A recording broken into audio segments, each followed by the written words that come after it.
Can you hear me? I like to use my hands when I talk, and it's hard to use my hands today. Keep my notes from flying off the podium and hold a microphone. So we'll try this and see how this works. So I'm Amy Murray, and today I'm so thankful to be given another opportunity to share my testimony. God has opened so many doors the past year for me to share.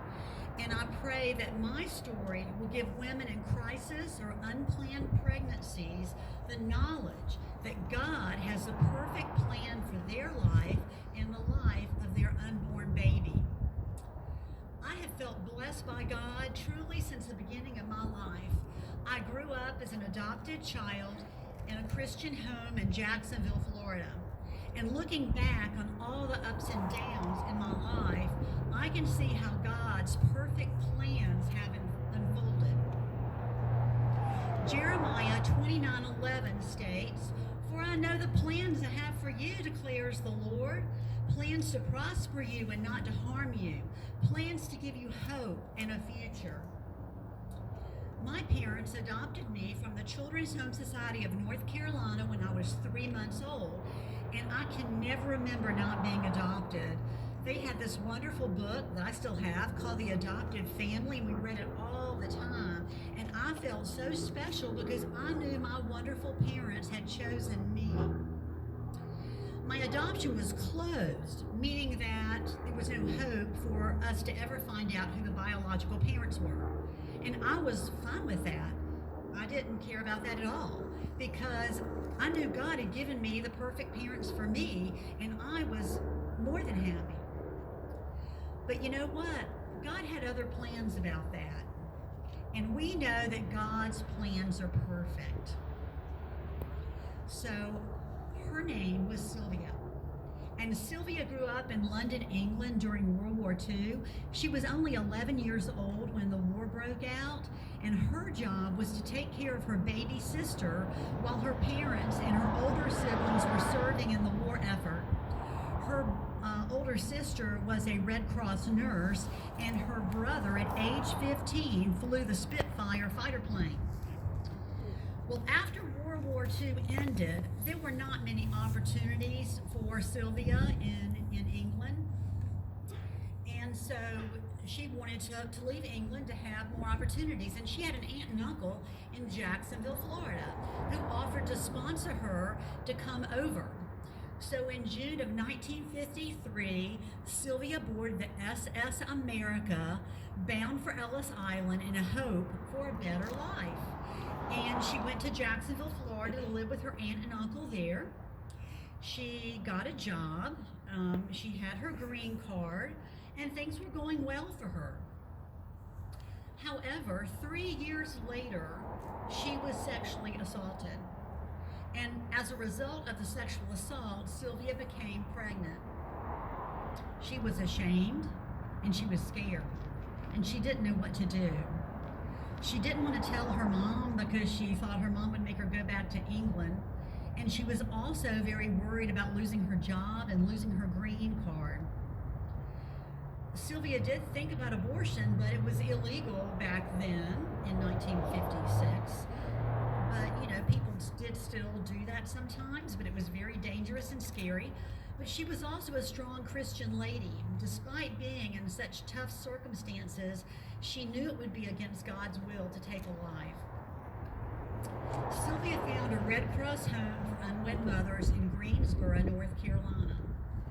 So she explained to her employer that there was an emergency and she would need to take about a 6-month leave of absence. So in August of 1956, she moved into the Red Cross home in Greensboro, North Carolina, and she stayed there until the baby was born. She had mail forwarded back and forth from Jacksonville, so her mother and the rest of the family never knew about her pregnancy. In February 1957, Sylvia gave birth to a baby girl born at Duke University Hospital. Sylvia chose adoption because she wanted hope for a better life for her baby. The Children's Home Society of North Carolina required a new mother to take care of her baby for 3 weeks. And so Sylvia did that. She named her baby Hope, and she loved and took care of her for those Sylvia could release her baby to the Children's Home Society, she had a baby dedication ceremony in Duke Chapel for the baby. And then Sylvia gave Hope up to God's divine care.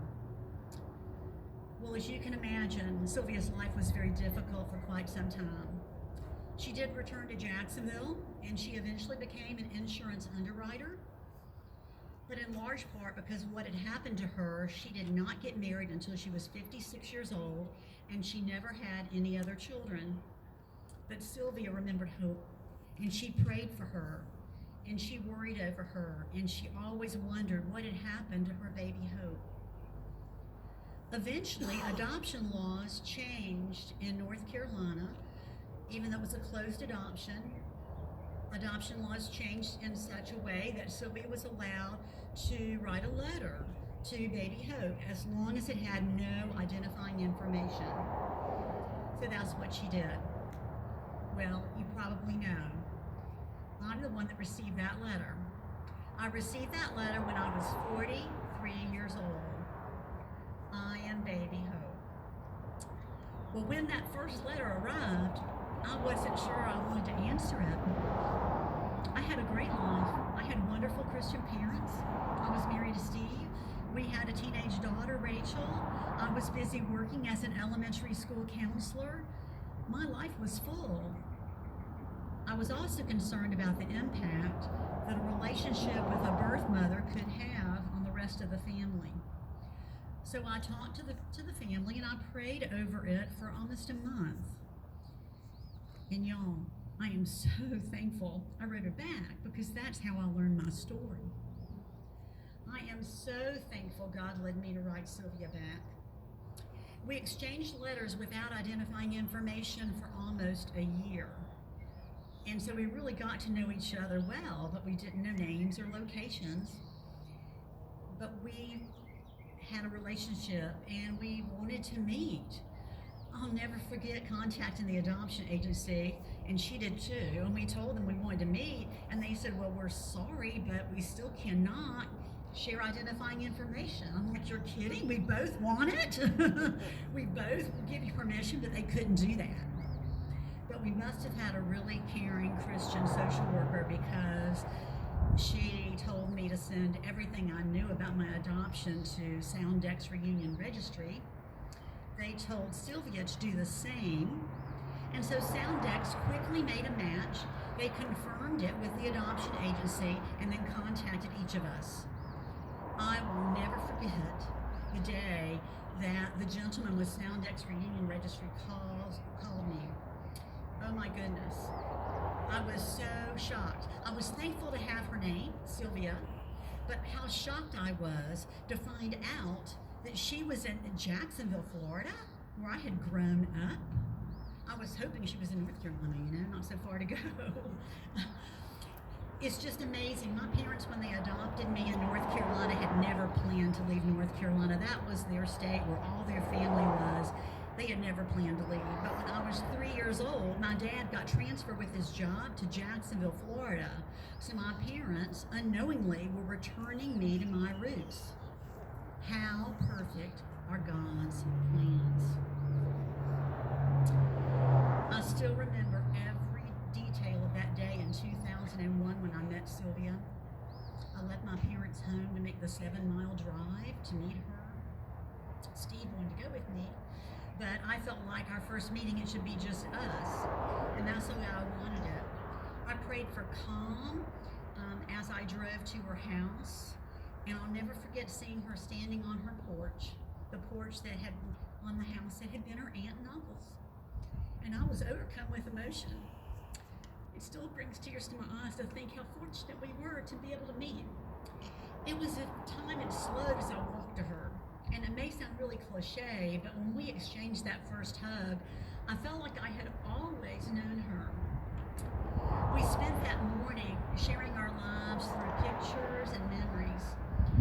We had so much in common. It was just amazing. Sylvia had wanted to be a teacher, but she didn't get to do that. But my mom and I had become teachers. Sylvia's faith and church were very important to her, just as it was to me and my mom. Sylvia loved to read and travel, as both of us did as well. And then I found out Sylvia was born the same year as my mom, the same month, just a few days apart. God's amazing plans, right? Perfect, God's perfect plans. Well, when we met Sylvia, she didn't have any other family in the United States. Her husband that she had married had passed, and she was really by herself. We had 5 wonderful years before Sylvia passed away. She got to build a relationship with Steve and with our daughter, her granddaughter, and it was wonderful. Sylvia's little sister that she took care of during World War II is still alive in England. She's the only living aunt I have right now, and we're very close. We saw her in 2019 and spent time with her. It was just miraculous that Sylvia and I were able to connect. I could have missed out on all that. I could have missed out learning on the Sylvia sacrifice to give me life. I could have missed out on knowing her and the lovely Christian lady she was. I could have missed knowing my biological family. Sylvia and I were so blessed. I think I've already said that, but I am just so filled with gratitude to her for giving me life despite a sexual assault. And I'm so thankful God figured out, even though it was a closed adoption, a way for us to connect with each other. And Sylvia would be so happy today to know that our daughter Rachel has her own family, and now Sylvia has a great grandson. Generations will live on because Sylvia chose life. So today and every day, I pray that women in unplanned or crisis pregnancies, no matter how difficult they are, will choose to protect that life that they carry, knowing that God has the perfect plan for their life